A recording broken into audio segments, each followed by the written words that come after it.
Hey, what's up? This is Anthony Hamilton. And you know I got so. You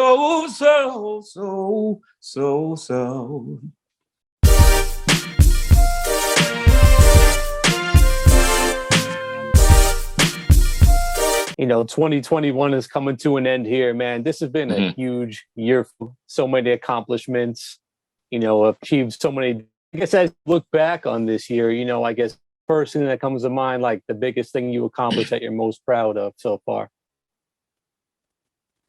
You know what? Coming through COVID, being in the hospital 2 weeks with COVID and coming out of that, man, it just, being so happy to still be here and be healthy and still be able to do what I love and see my family. So that's the most amazing accomplishment. After that, I think completing this album and getting it out to the people. It's been 5 years. And so the pandemic added on 2 years. So just getting it out and being able to, be out back in the marketplace again.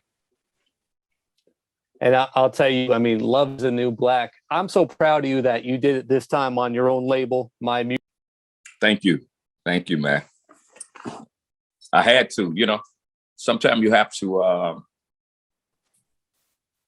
to step out on faith, man, and just believe in, the gift, not just the music, but the gift of being your own entity and your own business and running your own thing and seeing your dream through. And, it takes confidence. It takes courage to do it. And so I'm glad I was able to do that. And Love is the New Black. Easily one of the best albums I've heard this year. And, I listen to so much. I'm just so happy you kept it to kind of what you're known for. You didn't try to do something different, step outside your box. You kind of brought it back to that gritty soul you're known for. Kept it. I just loved how you went in that direction, man. Talk about, going that route. I ain't gonna lie, listening, being a hip hop head and being a lover of some of the current music, you tend to want to deviate from what you've done, and you want to try new things because it's successful and it's creativity. So, I got a few of those songs that I think sonically was going in that direction, but I pulled it back. I said, you know what? It's been 5 years. I have one with Jacquees. I have one with Ty Dolla and D Smoke, and a few of those songs. I was like, you know what?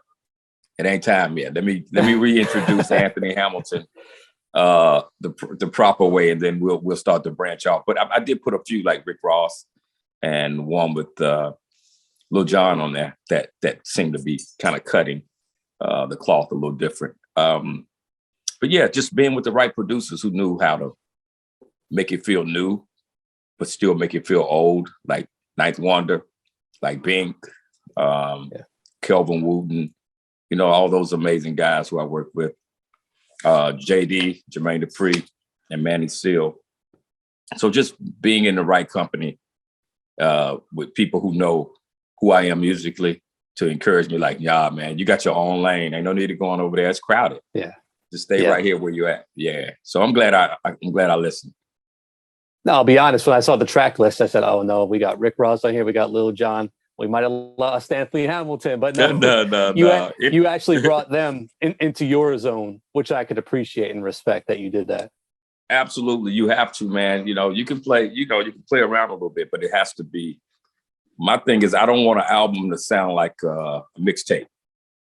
I think it should be a body of work that your fans and the people who supported you, like, they can really, really appreciate. And if you take them on a little journey, don't take them too far. Like, I'm gonna take you down the street just a little bit. I'm gonna make a little left right down here, just a little bit. Yeah. You can still see the main yard is still there. Yeah. Right. And I was so happy to see you link back up with Jermaine Dupri, obviously someone you worked with originally many years ago. He had signed you. And I was waiting for that. I think you guys were working on the EP that you were going to put out. Is that still coming? Yeah. We absolutely going to do that. But doing this and doing business with BMG, as a businessman, you have to sometimes, make sure you take care of your obligations. so you can move further on into the business and, you know, show that you're capable of running your own label and doing the things that label men do and artists. So all at the same time, I have to do that. And, you know, take my time on being creative outside of what I owe them. But we're definitely going to go back in and finish that project. Yeah, we got Eric Bellinger and a few people on a few of those songs. So I'm excited about it. Really looking forward to hearing that, because Jermaine Dupri is someone who always looks out for R&B, knows where it should be going. So you guys have always created magic. Really excited to hear that one. Thank you, man. Yeah, when it comes to the R&B, man, he's really, he's been doing it since, for 30 years or so. Like, he's been doing it since. So, you know, he's still young at heart and spirit, and his ears are still young. And he's always ahead of the curve. Like, he's like, nah, this is where it's about to go. This is what you can do. And these little sounds here, you use these sounds and it'll still get the ear of the younger audience with the hip hop element, but you're still giving them real songs and real music. So it's a win-win when you're with Jermaine Dupri. Absolutely. Okay. I was saying, you know, you can obviously hold your own, you know, with doing shows and touring. But like, for R&B lovers, you don't realize what it means to have three legends coming together and touring, because that brings so much excitement. You know, it's a must-see show. Talk about being a part of that coming up. You know, I think this is a legacy. It's a legacy tour. I think it's one that people can really count on us to give them a great quality performance, some of our best songs, and just be exactly, you know, if not better than the album, be exactly what people expect with some bells and whistles. I've seen both of those guys perform, man, and Joe is he's no doubt. I mean, he's no slouch out on the road, man. He's absolutely incredible, and Maxwell is absolutely a monster when it comes to performing and stuff as well. So these guys, I'm in good company, and I look forward to swooning ladies, dapping the bros up, and man, take each city and make it ours. Yeah, just amazing. For the night. It's gonna be a must show, man. Can't wait, because all three of you guys are such amazing performers, so it's gonna be epic. Thank you. Yeah, it's gonna be some singing. There's gonna be some. There might be some panties thrown that night, man. So I'm gonna give me a panty basket. Oh man. Yeah. You know, it's interesting, man. I was thinking back over your career today. I was kind of revisiting some of your older albums, and, you know, I consider you a 2000s artist, even though you came out with Ecstasy album in the mid-late 90s. It didn't officially get released. Your debut officially came out early 2000s. Absolutely. And when we look at 2000s artists, to me personally in R&B, there's not many I would consider legends yet. For me, though, looking back at your career, I feel like you've achieved that status. Like, it's time to give you your roses for what you've achieved. You've been doing it at such a high level for two decades now, and it's like you've achieved so much, surpassed, you know, most of all your peers. So, I mean, how do you look at an honor like that? Do you view your own career in that way? You know, I think I've been consistent. I think I've been no doubt one of the most consistent when it comes to quality albums, and one that you could put on from start to finish, and giving quality performances, and just holding the torch for R&B and soul music. I think I've done a great job of making sure that it's highlighted in the best light. And I think, you know, I wouldn't be mad at that. I wouldn't be mad at being celebrated. But if not, I'll keep working, and eventually the celebration will come. So either way, awesome. I'm excited. Yeah. Tell me about your strategy. I was just talking to one of your peers, Eric Roberson, who I know you've collaborated with recently. Absolutely. And he was telling me, like, you know, he's not a big radio guy. You know, he kind of taps into his fans, you know, online and when he sees them in the cities. But I know you've had a ton of radio success. Now, as an independent artist, how important is it for you? I mean, do you consider radio? Do you think that's still a major tool, or do you think there's other ways you can reach your audience, like compared to his strategy? I think they all work hand in hand. I think the grassroots way of going out and telling people, shaking hands and introducing people. Like I always have a CD. Like, hey, the new CD is out. I mean, you should try it. I do that. Radio. I definitely still do radio. A lot of stuff is on it, on the internet now. So it's more virtual, more internet based. And I think they all kind of, where radio has gaps, the internet fills that in. And where they all have gaps, word of mouth kind of smooths the cake over. And I think they all are very important, but radio, absolutely. People still listen to radio. It's just that my older fan base, a lot of those guys are not really savvy on the computer about how to download and how to stream and all that stuff. It's just kind of like too foreign for them. Because I have a lot of older people who just, now for whatever reason, a lot of them don't know that the album, it came out. And so now in my live shows, they're like, what? You got a new album out? And I'm singing these songs. I was like, yeah, it's out. So, oh my God, I'm going to get it. So this tour, not only will it be amazing to be back on the road and performing with two amazing guys, I get to put new life into my album that I've worked so hard for. I mean, that's a real problem you bring up, though. It's like the lack of awareness, and it's not the artist's fault. I just wish there was more platforms that would share good R&B music and artists like yourself. It's just like we have a lack of platforms, whether it be TV or other places. It's just like, it's so unfortunate. I hate that it's that way now. Absolutely. I think hip hop is definitely, it's everywhere, all day, every day. And it's either hip hop or you have pop, overly pop music. And, there's nowhere really for R&B to really to live with that type of exposure. For whatever reasons, I don't think now unless it's young R&B like her can do it. Some of the younger artists, they do pretty good. But, I get a lot of collaborations. Like I'm on the new Drake's album, a song called Remorse.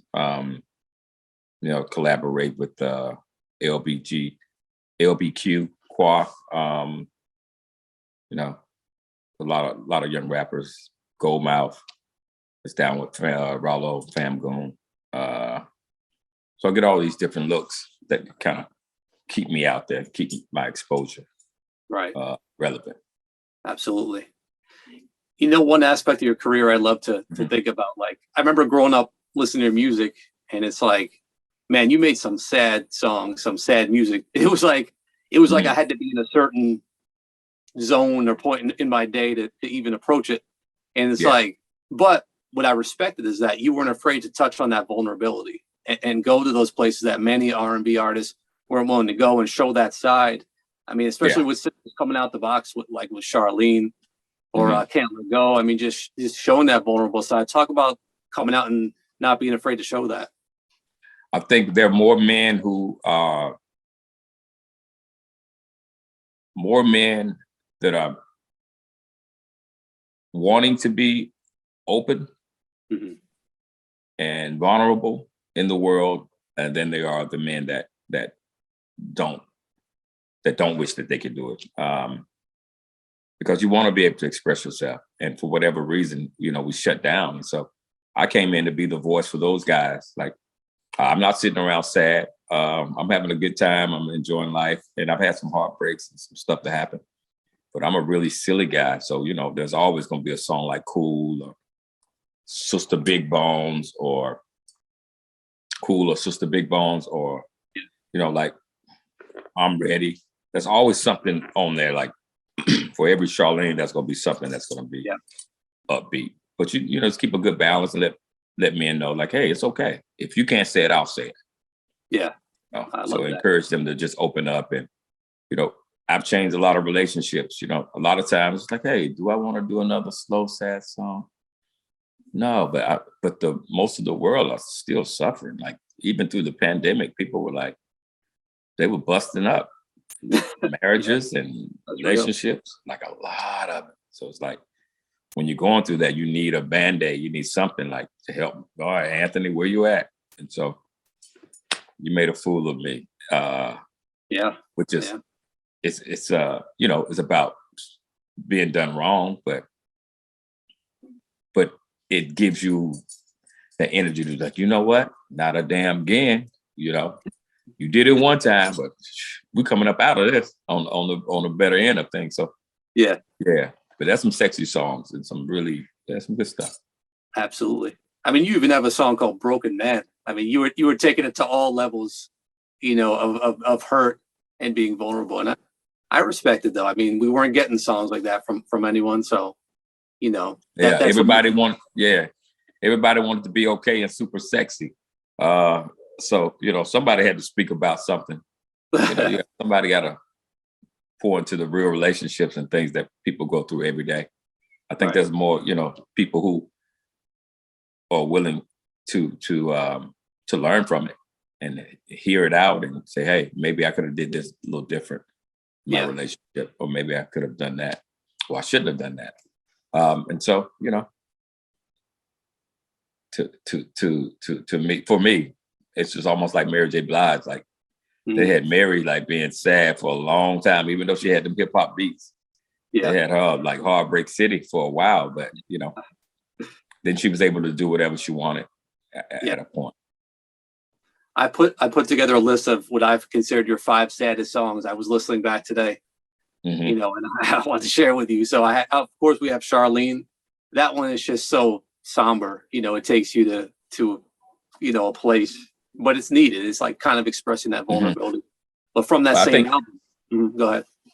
No, I think they love it so much now. It's just like they throw their hands up, like, "Oh man, yeah." That's, now, so it started out as a heartbreak, but now it's just like, oh, it's a jam. So, but it it started out from a place of transparency. Well, what's great is I've seen you live. You bring such new life to your songs. It's like I didn't realize you could twist a somber slow song and make it a jam. So much respect for you. That's dope. You just gotta be real in the moment. It turned itself into something. Yeah. So another one I have, I'm a Mess.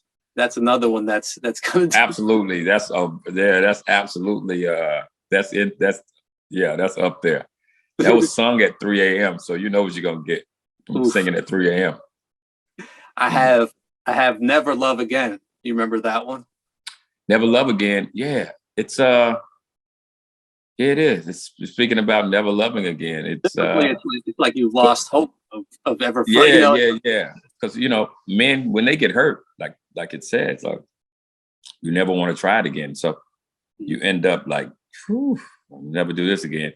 Yeah. But it's such a beautiful, sad song that I can listen to that one and just be like, man, this feels so good. I know it's speaking about something. But yeah. And I didn't even sing that in the booth. I sung that facing the speakers outside at the control. I never went into the booth to sing that one, ever.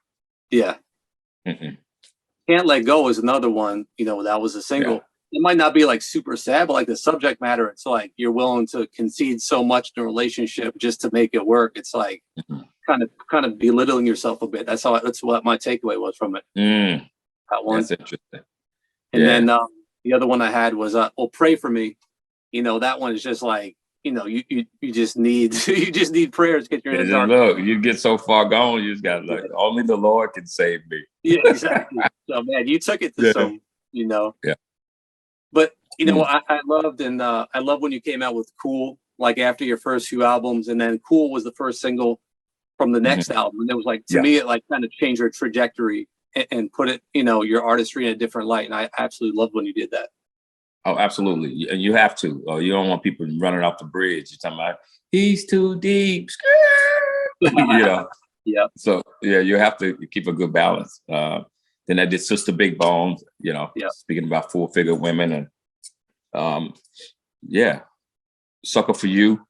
A lot of songs that are more lighthearted and upbeat. Some fun. Few fun we ones. Have a few minutes left, so why don't you just tell me, like, plans aside from the tour coming up, any other plans with your label and stuff like that? Yeah, there's an artist that I really like a lot. His name is Jay Hines, JX Hines, and we're just going back and forth with the the paperwork and getting the contracts, getting everybody really comfortable with this new relationship. And I'm excited about taking him on and showing the world what he has to offer. He's an incredible artist, and I can't wait. I'm excited. Yeah. There's a few other artists that I've seen and heard, so I'm just trying to see them get up to the level of preparation that he's taken himself to. Gotcha. It's pretty exciting. So signing artists and developing, that's pretty dope. Signing all artists, developing them, showing them the ropes, and just giving them a platform, man, and just creating some new legends. Nice. Yeah. Nice. Look forward to hearing that. Of course, I got to keep that JD project, that EP you guys are working on. Got to make sure we hear that.